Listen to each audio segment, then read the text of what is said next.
Harbour Forum. The Revitalised Manukau Harbour, Auckland Council Strategy for a Thriving Manukau Harbour. We've got Georgie and Dave. I'll just move quick extension of time. Julie will second. All those in favour? Any opposed? Thank you. Cool. Thank you so much. Good afternoon, members. Just here to obviously represent the report on the Revitalised Manukau Harbour strategy document. With me, Georgie Hart, Principal Analyst, Natural Environment Strategy, Policy Department, and I'm Dave Allen, Manager, Natural Environment Strategy Department. Look, the work to get to this point has been quite significant over the last year or two. You may recall that we came to the a previous committee in June 2024 and presented a vision and a set of high-level sort of statements about what the council may wish to achieve in the Manukau Harbour in terms of looking after its environment. And I guess we had that unanimous support from the council at that time, and we said we'd go back and start working up some of the next stages of the report. So the team has been doing quite a significant amount of work. We've obviously, within the Natural Environment Strategy team, done a lot to sort of pull together this next stage of work that Georgie will present. So thanks to all the team members in Natural Environment Strategy for contributing to this piece of work. We've obviously also been working with local board representatives through the Manukau Harbour Forum, and that's been very productive. We've been going to every meeting of theirs over the last couple of years. We've obviously been doing a significant amount of engagement with mana whenua, and so again thank the team for that, and obviously the time of all those parties involved in that sort of level of engagement was significant. So obviously very happy that mana whenua were able to contribute to the process. So again, the strategy document is attached as attachment A. There's an engagement report which sets out all the work we've been doing to sort of capture the essence of the thoughts from people in attachment B, and the covering report sort of outlines the intent of what we're trying to bring to committee today with the view for having this strategy adopted today, and I'll hand it across to Georgie to run through a few slides. Thank you, Georgie. Yep, there we go. Good afternoon. My name's Georgina Hart. Thank you for your attention. No, it's getting to be a long day, so we'll try and get through this with haste. This is the first strategy that Auckland Council has developed for the Manukau Harbour since the council was established in 2010. I think it's really important to start by acknowledging that this work builds on earlier work to improve the state of the harbour. That's work that's been progressed over many decades. It's been progressed by mana whenua, it's been progressed by predecessor authorities, including Watercare, and it's been progressed by our communities. So this work continues on and sort of builds from there, looking at the state of the harbour today in 2025, 2026, and what we can focus on in the next steps of this journey. The work responds to continued poor environmental health of the harbour in lots of areas, and a recognised need for clearer and more consistent approach to prioritising and coordinating council group activity. It focuses, in terms of its scope, on the environmental health of the harbour itself, and then in terms of setting the aspiration. And then in terms of achieving that aspiration, it takes a mountains to sea approach, so looking at council's roles and responsibilities from the top of the mountains down into the harbour and to the ocean. It's been developed progressively over 3 stages of work. These were endorsed by the Planning, Environment and Parks Committee in 2024. At that time, the committee adopted Manukau Harbour values, as Dave's noted, vision and environmental outcomes. You can see them in attachment A. They've not been changed, and this was the completion of the first stage of work. What we have tried to do in the document attached to your report today is tighten up some of the context language around that values, vision and outcomes, so it's shorter, sharper, and then we've added subsequent stages of work. So the second stage of work was completed and shared with committee in May last year that identified the evidence base for pressures around the harbour and identified a set of priority focus areas for us to look into in more detail. That really set the stage for being able to develop objectives for council group. Stage 3 has been completed this year, and that did the further investigation into those areas where we found issues or concerns and completed options assessments for how do we, what are the options for objectives for each of these focus areas. The strategy presented today adds to that adopted vision and values by setting out how the council group will contribute through detailed objectives and directions. As such, this document updates and replaces the strategic direction adopted in 2024. This slide outlines in a very summarised format the strategy in attachment A. The vision and 5 outcomes describe the future state that Auckland seeks for the harbour. They're not owned or delivered by Auckland Council Group alone. They rely on the actions of many. The vision and outcomes, as noted, were adopted in 2024 and are not changed today. The objectives, directions and direction principles are what have been developed over this year and added to the strategic direction to show where the council group can focus its efforts. Using just one example, so with the time that we have, just going through one example, Objective 1 sets out that the council will contribute to reducing sediment entering the harbour by focusing on the higher sediment sources reaching streams in the coast. That focuses our efforts in the rural catchments in the south of the catchment, and then that's beneath that sits 5 directions which prioritise the key areas the council will focus on to work towards that objective. And so that focuses on things like strengthening and applying our regional plan provisions in rural areas, on increasing or scaling our work that targets erosion control and improved land management, so working with rural landowners in those rural catchments that are identified as having the highest sediment generation. So they really are erosion-prone and sediment-generating areas. And so there's a number of other directions associated with that objective and so on and so forth. So across the 8 objectives, there's a set of directions that give us a clear focus on how do we achieve those as an organisation, where do we focus our effort. These directions don't exclude us from doing other things around the harbour that may be a priority for another reason. However, they make it really clear for the departments and teams across the council group the key ways that we can make a tangible difference for harbour outcomes using the levers that we have as an organisation.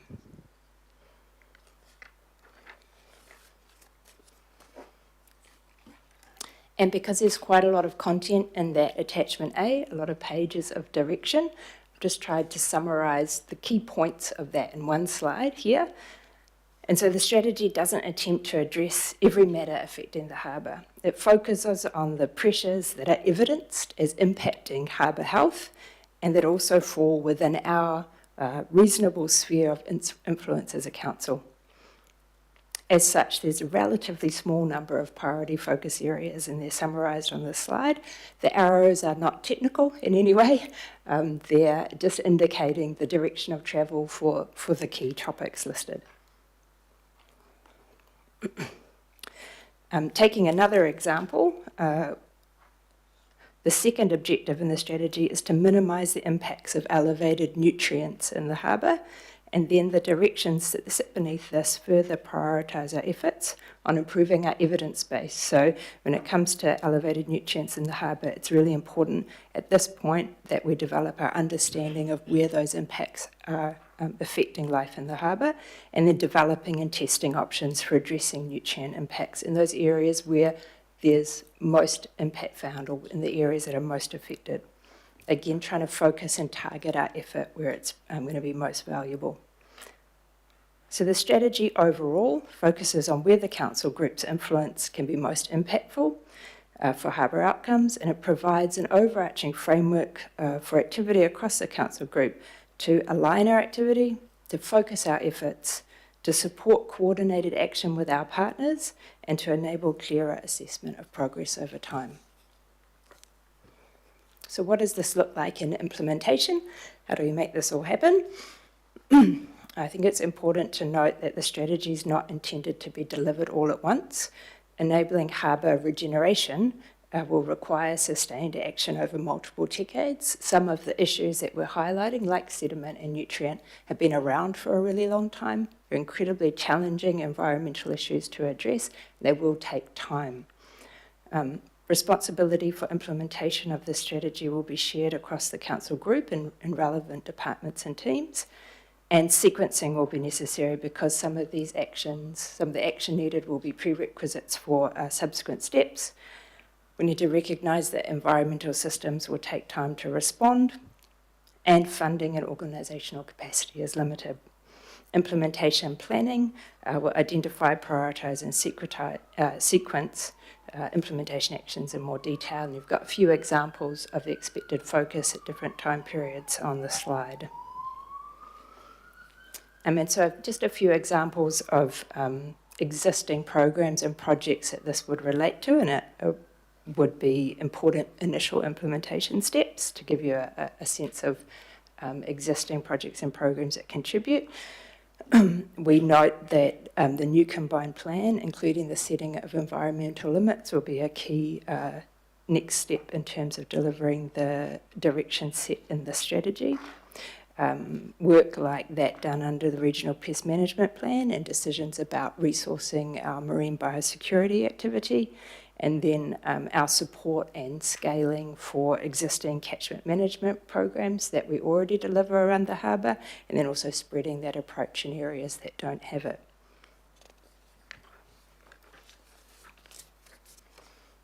We considered 3 options for your decision today, assessing each against a small number of criteria. You can see those on the slide.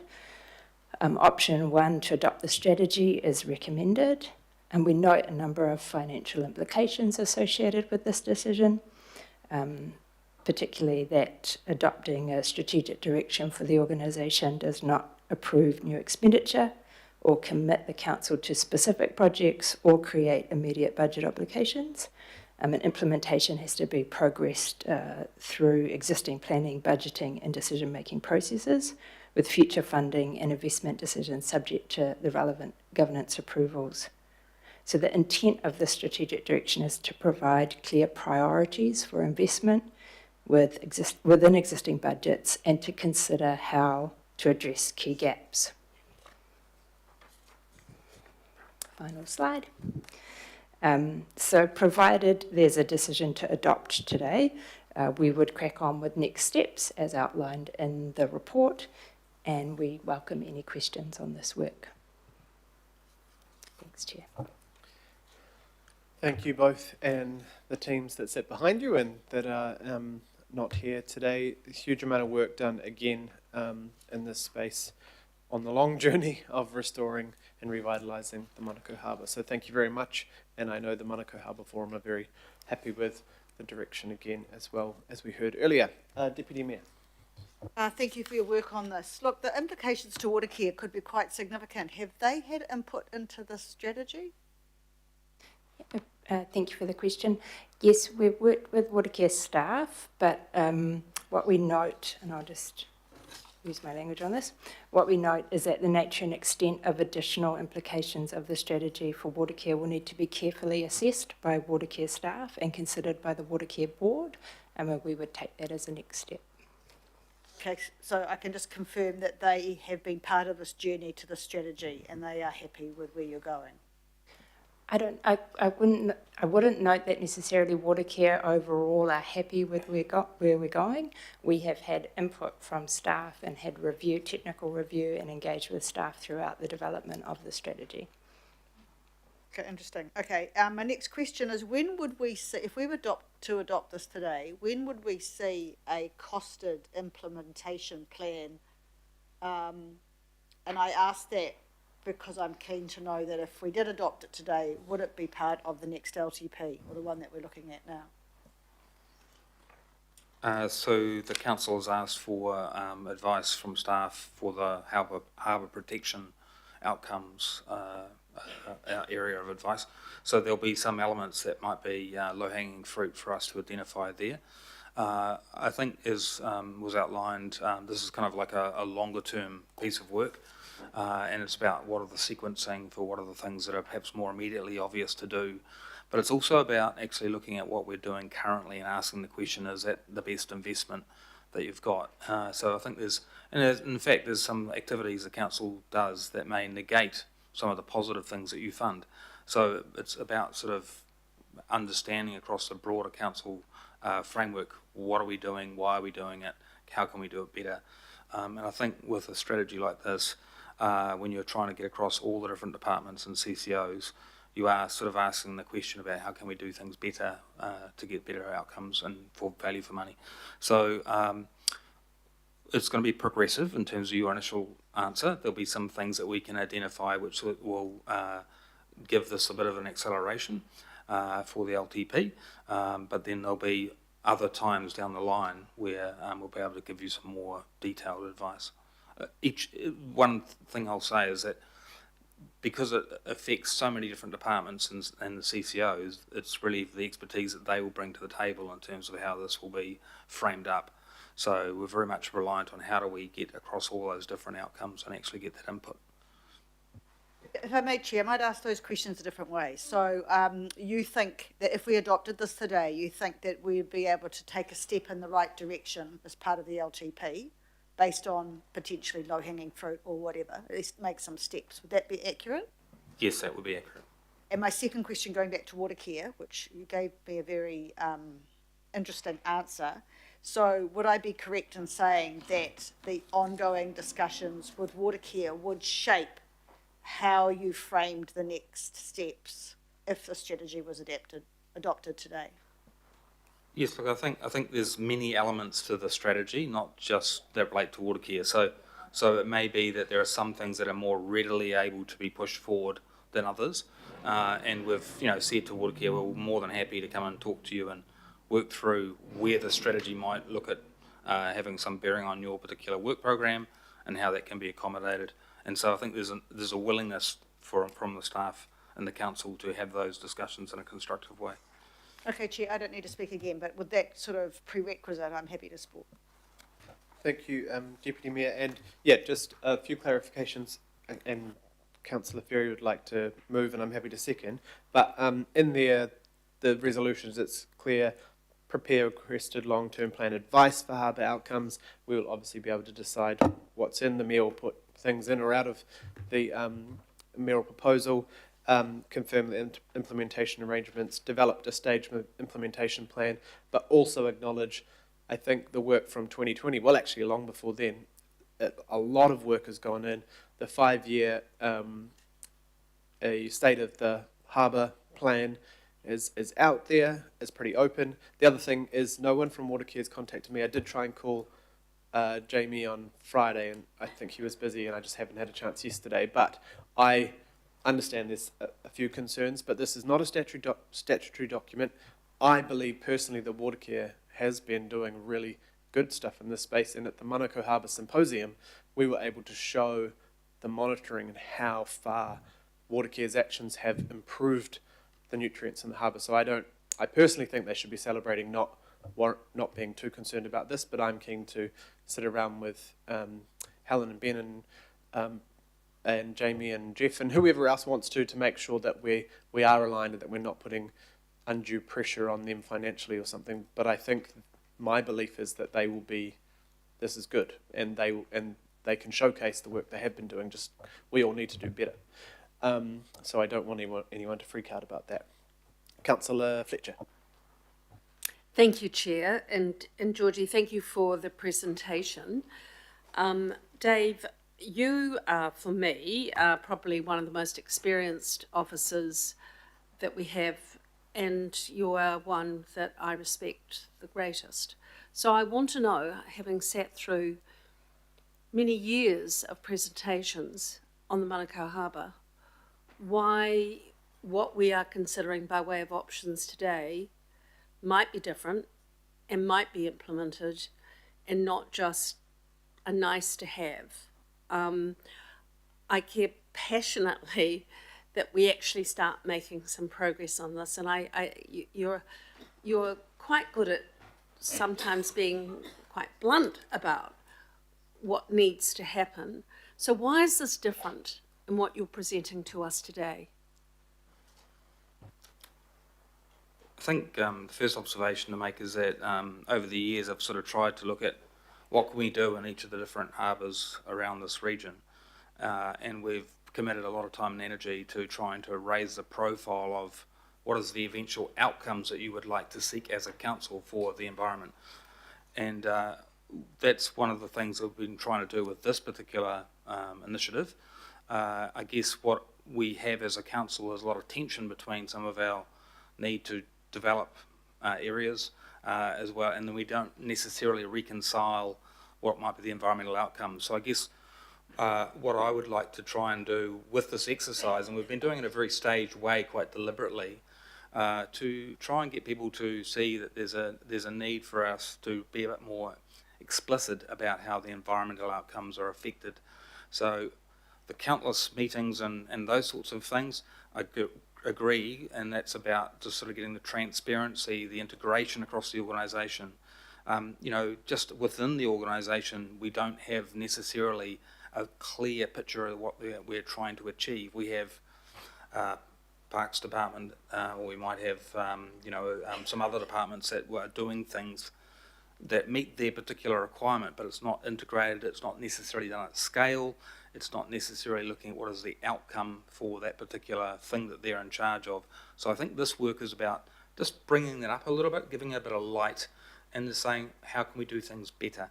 And that sometimes takes a bit of time because there's a lot of invested energy in particular work, and we just need to sort of help people to see that they could be doing things in a way that actually is harmonious with other outcomes for the council. So that's the challenge. That's helpful for me to know. So in other words, all the different silos are going to come together in some kind of alignment.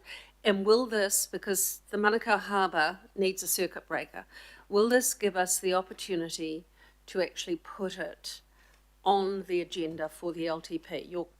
I really would like your confirmation of that. Yes, we'll be pushing to try and get something in the LTP. I guess the other comment I'd make is that from a coordination point of view, we've signalled the implementation planning that needs to be done. And that's about how do we get all our executive leadership team, how do we get our CCOs, just sort of to understand where they've got levers in their hands to make things happen. So the next stage of work is actually probably even more important than just this. It's about saying, okay, well, how do we make this work? And, we're trying to do that as constructively as we can, recognising that some of these processes only come around every so often. So that's why I sort of made the comment about low-hanging fruit. I think there are some things that we can certainly pursue this time around, but maybe in 3 years' time there'll be another suite of things that could be done, or there could be asset management plan, many other avenues. What do we do with our grants program? So across all the different departments and CCOs, there potentially are levers to, add positive things to the outcomes that we're trying to seek, or that the council is trying to seek. It will certainly add profile to the Manukau Harbour, so for that, thank you both. Thank you. Kia ora, Councillor. Member Wilson.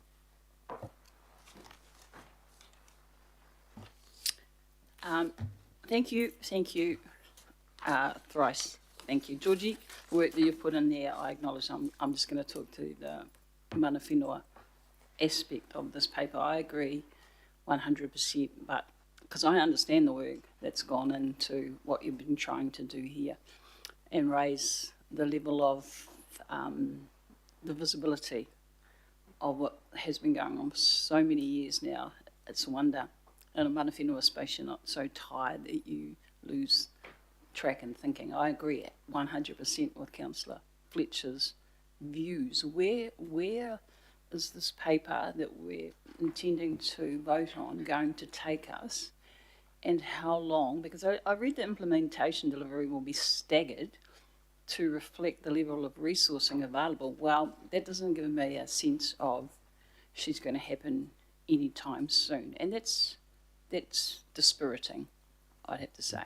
So I just want to concentrate on the mana whenua aspect that I would consider you need to get right, was that there was high participation, is my understanding, but not a high level of agreement around what the strategy looks like. And that also is a concern for me, that you're capturing the essence of mana whenua and how they feel about it now, as opposed to when they were dealing with it many, many years ago. And there's words like, as you've outlined in the report, Georgie, regeneration as opposed to restoration. All those sorts of things means that time has made the aspirations more realistic, whereas in a partai that I oppose to the public input, needs some excitement happening here to ensure that we keep the focus on, we all understand, all of us that are here understand there are the financial risks and implications. I like the notion of Councillor Fletcher's kōrero around, is it going there or is it not? Could you please, other than saying everything's going to cost, which we all are aware, could you be more proactive in the kōrero around igniting the flame, so to speak, and saying that this strategy will be a strategy that is headed towards implementation and agreed feedback from all the interested and committed stakeholders that have been there for some time in mana whenua. How do you do that in a report that literally says you're hamstrung, which is not something I want to choose in terms of options? So I'm hoping I understand what my kōrero is. But I even stopped the Jess who presented from the forum, and I said, how did you feel about the notion of what's happening in the strategy? And although I won't say what she said, there's an agreement there that we're wanting to stay innovative and excited about what's happening. How can we do that in a strategy or an option that's being presented here to the committee that allows us to think in that manner, as opposed to just remember the money is a thing? We get that. We all know that. Kia ora. Yeah, I guess we're always, balancing that challenge between the clear financial constraints that the organisation may be under and resourcing constraints, and trying to be really clear and presenting the item that there's both a lot that we can do with the existing levers and existing programs and projects that we have if we're, as Dave sort of talked about in his last answer, if we're working on improving the way they're delivered and aligning them to making sure that, we're out there delivering some, land-based biodiversity outcomes, so looking after forests or rivers, that is also aligning with harbour outcomes, that when we're looking at making development decisions and proceeding with development across the city, that we're aligning that with environmental outcomes for the harbour. And so there's a lot we can do within our existing levers and opportunities, and so we acknowledge that can be done, and then we acknowledge that there's a lot that might need resourcing in there, that where that's not clear, we're not going to overcommit the organisation to something that's not clear yet, and so we need to progress that. And one of the things is putting that back to you as governors, as decision makers on those key priorities, where resourcing goes. So that will be up to you and the decisions that you make. And then also as we work in implementation with decision makers in the organisation about where they put priorities as well. So I guess we put that emphasis in the work that we're doing, definitely. Yeah, I'm not underestimating that in any way, shape or form, but just to say in terms of the mana whenua aspect, it'd be really good in a strategy to be confirmed that you're capturing the primary kōrero from the bulk of them, as opposed to some did and some didn't, because it's a strategy that could potentially move us forward in a period of time. So I know, and it was a very comprehensive engagement document that you put through, and a very comprehensive MIS that was also put through. What I couldn't see was these were the main points that were agreed across all, and they didn't mind us sharing this as feedback. So there is some pullback, I suppose, or reticence, and some, it'd be really good to see that meshed together a lot more, if possible, to know that this, in voting for this is a strategy that most have agreed to, and it's not that clear in the report that you've got at the moment. Thank you. Kia ora, Member Wilson. Councillor Patterson-Hammer.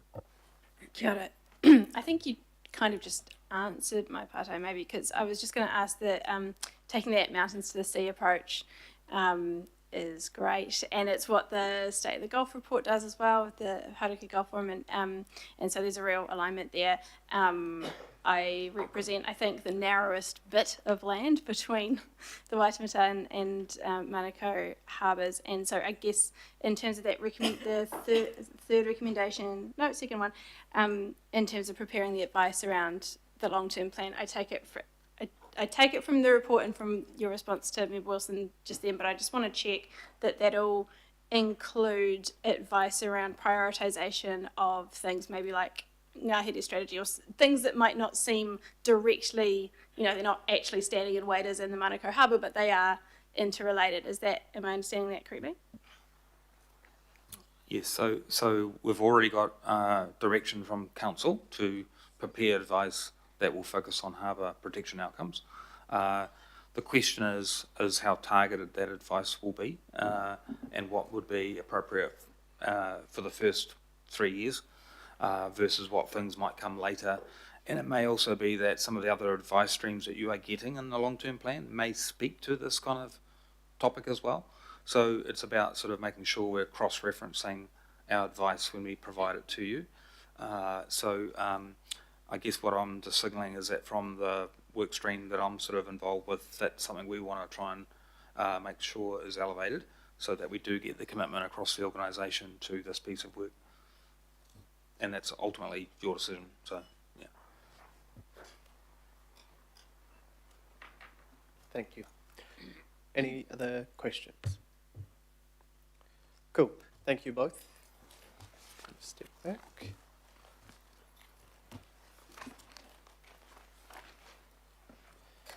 Anyone like to speak to this item? Cool. Councillor Ferry. Kia ora. Thank you for the opportunity to move this, Chair. Sorry, I've just been dealing with a family thing in the background, so I'm a little bit distracted. Really just wanted to commend to everyone this strategy, which has been a very long time coming. In my early days on the Puketapapa local board after 2010 amalgamation, I was fortunate to be one of those local board members working with a bunch of others who identified the need for something for the Manukau that started to have our city face it, really. It's been an area that for a long time we have built and developed with our backs to the harbour, and as someone who lives a short walk from it, it's been wonderful to see the work over the last 16 years. What hasn't happened in this space that we were expecting when we established the Manukau Harbour Forum was a treaty settlement. And it was originally progressed with that in mind, thinking that sooner or later we would probably end up with something similar to Tupuna Authority. And that hasn't progressed. And so I think it's been recognised for some time that there's a shortcoming in that space of acknowledging partnership and mana whenua. And this takes a step forward, not as big a step as perhaps is ideal, but in the absence of a treaty settlement, this takes an important step forward, acknowledging that work still needs to happen. So I wanted to really acknowledge the many elected member leaders. I've never been on the forum myself, but I've watched them. And particularly, I know last term, local board member John Turner from Puketapapa sort of taking this to the next level alongside people like Saffron, Toms, and thinking about Alan Cole from Franklin as well. Lots of people, I'm sure I've missed heaps of people, who have played a role in getting to the point now where we're going to have a strategy for this harbour for the first time ever. And I want to also acknowledge Georgie and her work in getting us to this point too. It's been absolutely vital. So I'd ask you all to support this as we continue on with our journey to revitalising the Manukau Harbour. Just what it says on the tin. Kia ora. Kia ora, Deputy Chair. Thank you very much for that. And I think it says most of it all. So we will move to the vote. Oh, sorry, Councillor Fletcher. I did not see you indicate. Thank you. I just want to speak in favour of today but to say for me, it isn't actually the action that I want. I've been involved in this since the 1960s. In fact, probably one of the first political meetings that I got really involved in was at the Karaka Hall when we were opposing sewage, which was being proposed to be pumped into the Manukau Harbour. So from the 1960s on, I have passionately followed this issue, and I have watched successive governments and successive councils and everyone else fail. Now, forgive me if I'm going off script here a little, but when I get really boring to you all, when we're sitting having conversations about the LTP and I'm trying to implore advocacy around entrust or looking at ways to increase non-rates revenue, it is because within our harbours we do need some circuit breakers. And just fiddling around the edges is actually not going to change it for subsequent generations.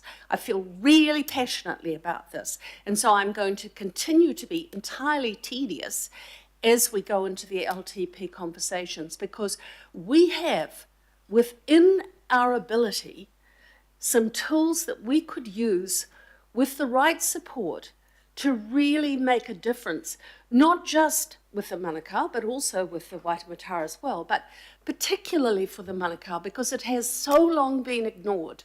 And this is a chance today. It's not going as far as I would like to see, and I would like to see the scoping of that work, but we have, as I said earlier, one of the most experienced officers in Dave that could possibly help and guide us as we do something that could really be a legacy for this council. So I support the action today. It isn't going far enough, but I would like to think, and Victoria is picking up the challenge of the Budget Committee, I hope she understands the importance of shepherding some of this decision-making through, because we have it within our capabilities. And it's not just be tinkering around rates and trying, because the sorts of sums of money we are going to need to actually do something significant are going to be way beyond the capability of rates for this generation of ratepayer. But the obligation and the stewardship, the kaitiaki, it's ours, and we've done nothing. And I really would like today to think that we can actually make some progress. Thank you, Councillor Fletcher. Councillor Bartley. Thank you, Chair. Appreciate the speakers that have spoken before about the Manukau. I just want to speak in support of this. I grew up next to the Manukau Harbour over in Mangere, and we dealt with the sewage smells that came from the sewage pond there.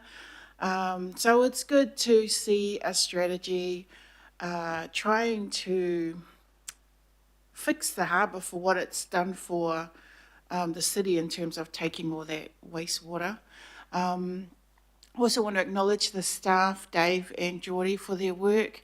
Acknowledge all those who have been on the Manukau Harbour Forum. I was on the forum for my local board when Saffron was the chair. Acknowledge the coordination that will happen from this strategy, because it seemed like everybody was doing their own bit, but there didn't seem to be a coordinated strategy everywhere of what mana whenua is doing, what communities doing, what schools are doing, what council's doing. So I think this is very, very overdue. And then also, I hope it will help us in terms of how we allocate funding, because it always, I always thought the water quality targeted rate, 80% was over on the the Central Isthmus side. How do we get it over on the South Auckland side for Manukau? So thank you very much for this work and for your expertise and your knowledge and your passion. And I hope things can, this is that circuit breaker that's needed, as opposed to the pylons that are sitting in the harbour. Thank you. Kia ora, Councillor. And yes, I agree with everything that's been said. We definitely haven't done nothing. From get to the Manukau Harbour Symposium was just phenomenal work over the years, from Watercare, Healthy Waters, different parts of council, the mana whenua, community organisations. But as Councillor Fletcher has said, there's a long, long way to go, and it does need some significant work and investment, and this will help again, push for that through the LTP. We do need some stronger investment, but it also does acknowledge and celebrate how far we've come. If you look at the monitoring that some of our amazing field teams have been doing for 30, 40 years, you can see the phenomenal change, but are we there yet? Absolutely not. All those in favour? Any opposed? Cool, thank you very much. Might just have a 5-minute stretch for everyone, if that's all right. So we'll be back at 4:25. Thank you.